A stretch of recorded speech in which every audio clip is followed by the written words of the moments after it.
마태복음 27장 11절부터 26절까지 말씀 봉독합니다. 마태복음 27장 11절부터 26절까지 한 절씩 교독하도록 하겠습니다. 제가 먼저 읽습니다.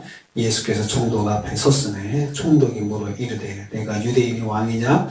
예수께서 대답하시되 내 말이 옳도다 하시고 대사들과 장로들에게 고발을 당하되 아무 대답도 아니하시는지라. 이에 빌라도가 이르되 그들이 너를 쳐서 얼마나 많은 것으로 증언하는지 듣지 못하느냐 하되 한마디도 대답하지 아니하시니 총독이 크게 놀라워하더라. 명절이 되면 총독이 무리의 청원대로 죄수 한 사람을 도와주는 전례가 있더니 그때 바라보는 유명한 죄수가 있었어요. 그들이 모였을 때 빌라도가 물어 이르되 너희는 내가 누구를 너희에게 도와주기를 원하느냐? 바라바냐 그리스도라 하는 예수냐 하니 그들의 시기를 넘겨준 줄 아닙니다. 총독이 재판석에 앉았을 때 그의 아내가 사람을 보내어 이르되 저 옳은 사람에게 아무 상관도 하지 마소서. 오늘 꿈에 내가 그 사람으로 인하여 애를 많이 태웠나이다 하더라. 대사들과 장로들이 바라바를 하고 예수를 죽이고자 하였더니 총독이 대답하여 이르되 둘 중에 누구를 너희에게 놓아주기를 원하느냐? 이르되 바라바로소이다. 빌라도가 이르되 그러면 그리스도 하는 예수를 내가 어떻게 하랴? 그들이 다 이르되 십자가에 못 박혀야 하겠나이다. 빌라도가 이르되 어찌미냐? 무슨 악한 일을 하였느냐? 그들이 더욱 소리 질러 이르되 십자가에 못 박혀야 하겠나이다 하는지라. 빌라도가 상과도 없이 소리와 미란이 나는 것을 보고 물을 가져다가 우리 앞에 손을 씻으며 이르되 이 사람의 피에 대하여 나는 무죄하니 너희가 당하라. 백성이 다 대답하여 이르되 그 피를 우리와 우리 자손에게 돌릴지어다 하거늘 이에 바라바는 그들에게 놓아주고 예수는 채찍질하고 십자가에 못 박히게 넘겨주니라. 아멘. 아멘. 오늘은 두 번째 장면입니다. 두 번째 장면은 로마 총독 빌라도에게 신문을 받으시는 모습입니다. 예수님은 직업을 확인하는 빌라도의 질문에 유대인의 왕이다라고 대답하셨습니다. 이는 재판정에서 직업을 묻는 것과 비슷한 장면입니다. 재판에 보면은 이름과 직업을 물어보면 주소도 물어보고 다 확인하잖아요. 직업을 확인하는 그 모습에서 자리에서 예수님의 직업은 유대인의 왕이라고 하셨습니다. 이 장면은 만왕의 왕 만주의 주이신 예수께서 세상 나라 중에 한 관리인인 총독에게 재판을 받으시는 모습입니다. 어울리지 않는 자리에 세워진 고난입니다. 성부 하나님께서 인류의 구원자 예수 그리스도를 불합리하고 어울리지 않는 자리에 서 있도록 인도하신 것입니다. 어울리지 않는 자리에 설 수밖에 없다는 것은 부끄러움과 수치와 모욕을 감당해야 하는 자리를 말합니다. 예수님은 아버지 하나님의 뜻대로 수치와 모욕의 자리에 서셨습니다. 그 자리에서 다음과 같은 일들을 겪으셨습니다. 첫째는 영적 지도자들의 고발입니다. 이것도 얼마나 어울리지 않는 모습입니까? 예수님은 대제사장과 장로들의 고발을 받으셨습니다. 빌라도는 그 상황을 이렇게 말했습니다. 쳐서 얼마나 많은 것으로 고소하는지라고 느끼고 말했습니다. 얼마나 심하게 고소하는지 빌라도가 옆에서 보기에도 참 너무한다. 죄도 없는 사람을 저렇게 너무도 몰아붙인다라고 느끼는 것이죠. 그들이 얼마나 격렬하게 예수님을 고발했는지 빌라도가 느낄 정도였습니다. 누구보다 하나님의 뜻을 알고 순종해야 하는 영적 지도자들이 예수님을 고소하는 그런 모습을 보이고 있습니다. 그러니까 예수님께서 아무 죄가 없고 오히려 그 영적 지도자들로부터 존중을 받고 섬김을 받고 또 예배를 받으셔야 될 그 분이 반대로 반대로 고소를 당하고 있습니다.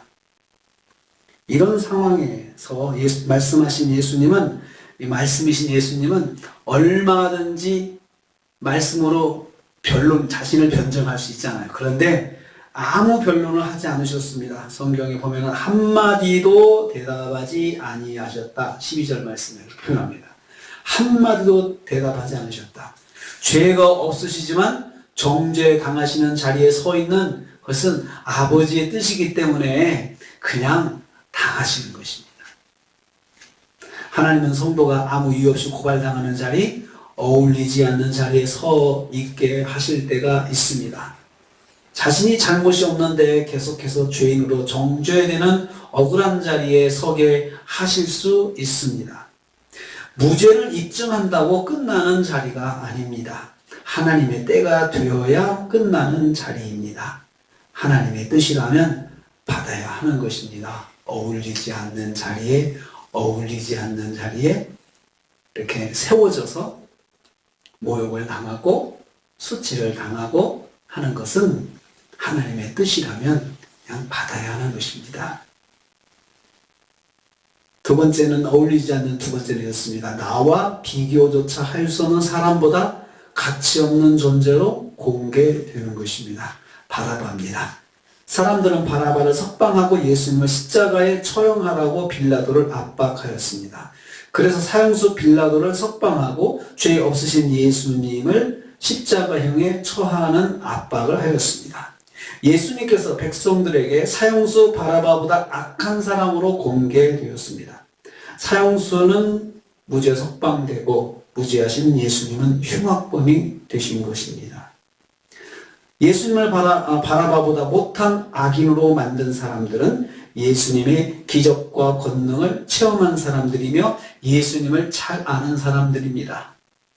바로 얼마 전에 예루살렘에 입성하신 예수님을 호산나 호산나하고 환영했던 사람들이 바로 이 사람들입니다. 예수님 말씀을 들었던 사람들이었습니다. 하지만 지금은 예수님을 무가치한 사람으로 만드는데 앞장서고 있습니다. 대중의 배반입니다. 이 자리에서도 예수님은 사람들에게 섭섭하다고 말씀하지 않으셨습니다. 너 내가 준 오병이의 그 떡과 고기로 배불리 먹었던 사람 아니냐? 너 그때 거기 앞에 앉아서 말씀 줬던 사람 아니냐? 네가 그럴 수가 있느냐? 너는 내가 병을 고쳐줬던 사람이 아니냐? 너의 가족들, 너의 친척들 그런 사람이 아니냐? 이렇게 말씀하지 않으셨습니다. 도살장으로 끌려가는 어린 양처럼 침묵하셨습니다. 이사야서 53장 7절 말씀이 그렇게 말씀하고 있는데 그 말씀대로 그렇게 하시고 있습니다. 그가 곤욕을 당하여 괴로울 때에도 그의 입을 열지 아니하였으며 마치 도수장으로 끌려가는 어린 양과 털 깎는 자 앞에서 잠잠한 양같이 그의 입을 열지 아니하였도다. 억울하다고 말씀하지 않으시고 섭섭하다고 말씀하지 않으시고 그 어울리지 않는 자리, 그 자리에 던져졌을 때 예수님께서 침묵하셨습니다. 십자가 대속의 은혜를 완성하기 위해서입니다. 영혼 구원을 위해서 우리도 무가치한 사람으로 취급받을 때가 있습니다. 나에게 전혀 어울리지 않는 사람이라 오해를 받을 수 있습니다. 그래도 영혼 구원을 위한 자리라면 감당해야 하는 자리입니다. 어울리지 않는 자리, 한 영혼을 구원하기 위한 자리라면 감당해야 되는 것이죠. 이것이 주님이 당하신 고난의 두 번째 장면입니다. 어울리지 않는 자리에 세워져서 모욕을 당하시고 순환을 당하시는데 예수님은 아무 말씀 안 하십니다. 영혼 구원을 위해 어울리지 않는 자리에 서게 하신다면 그 자리도 감당하게 하옵소서. 오늘의 두 번째 기도 제목입니다. 어울리지 않는 자리에 내가 세워졌을 때 얼마나 당황스럽고 얼마나 억울하겠습니까? 그런데 주님께서 그 자리에서 당당하게 서서 감당하셨습니다. 한마디 변명도 하지 않으셨습니다. 뭐라고 감정 표현도 하지 않으셨습니다. 사회적인 오해를 받을 때, 때로는 부당한 경쟁에서 밀려났을 때, 희생적인 자리에 서 있을 때, 그때가 바로 어울리지 않는 자리에 서 있는 때가 되는 것입니다. 오늘 우리가 두 번째 이 장면을 보면서 주님이 당하신 어울리지 않는 자리에 서 순환과 모욕을 당하신 그 모습을 기억하고 우리도 한 영혼을 구원하기 위해서 한 영혼을 살리기 위해서라면 나도 그 자리에 설 수 있지 않을까? 서야 되지 않겠습니까?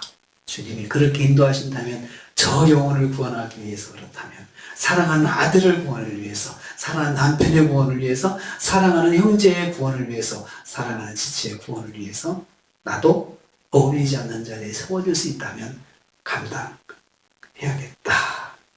하는 마음을 가지시는 오늘 새벽 되시기를 주님의 이름으로 축복합니다. 주님 감사합니다.